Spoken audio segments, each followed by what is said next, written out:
Hey guys, Mr. Breen here, and in this video I'm going to talk about the relationship between market prices and equilibrium prices.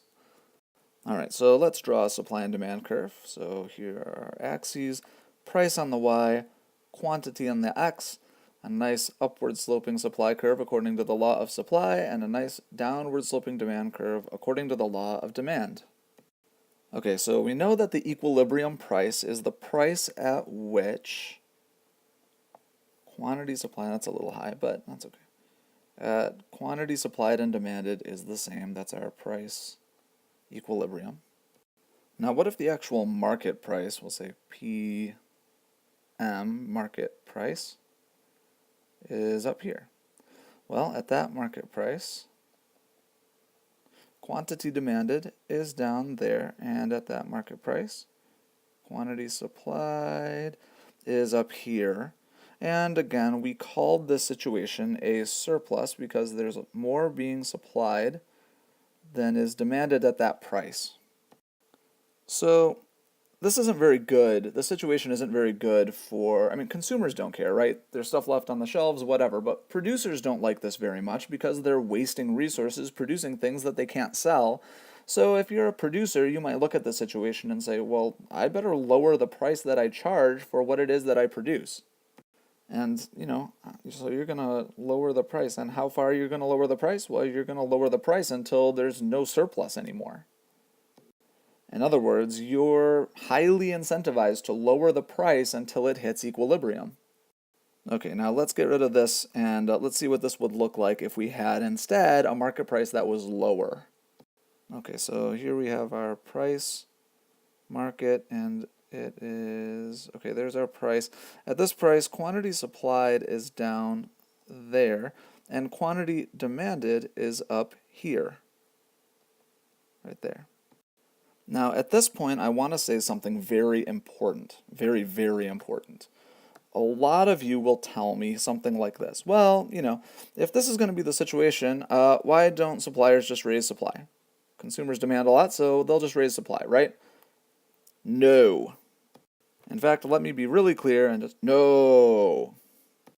Now, the reason is that the purpose of a business is not to make and sell as much of a good as possible. The purpose of a business is to make as big a profit as possible. Remember, this supply curve is not how much they produce. This isn't a quantity. Okay, this line is how much they produce. It is how much they produce. It is how much they produce at each price in order to make the biggest possible profit. In order to make the biggest possible profit. Okay, and the reason why it is a curve like this is because of the law of increasing costs. Remember that the more you make of something, the more expensive each next unit of that good is. In other words, your marginal costs are constantly increasing. So businesses actually don't want to produce more unless they can make a higher profit off of them, which is why the law of supply is what it is, that quantity supplied will go up when the price goes up. That's why input costs and technology and things like that play such a big role in where the supply curve is.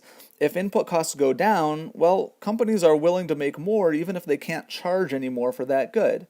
But the company can't just say, well, our supply curve is over there now. Okay, so the supply curve sort of is what it is until something else changes, like input costs or technology or something like that.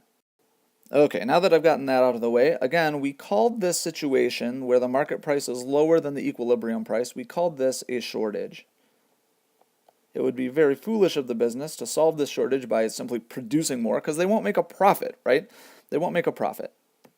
So instead, we're going to say, well, if there's a shortage, actually there's a much better way of resolving a shortage than by just making more. And that better way is by charging more for your good.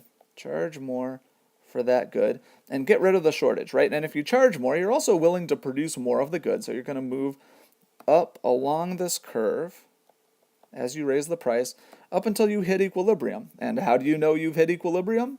There's no shortage anymore. Now, when we talked about game theory, we said at equilibrium, no one can do better by making a different decision. Okay, and that's almost the definition of equilibrium.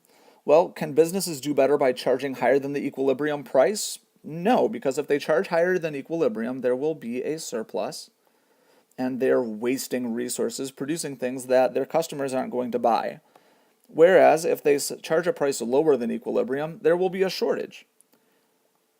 And at a shortage, they're not doing as well as they could because they could be charging a higher price and selling more of the good.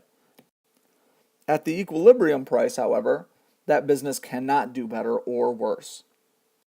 Now, this little dynamic is why the market price tends to always move toward the equilibrium price.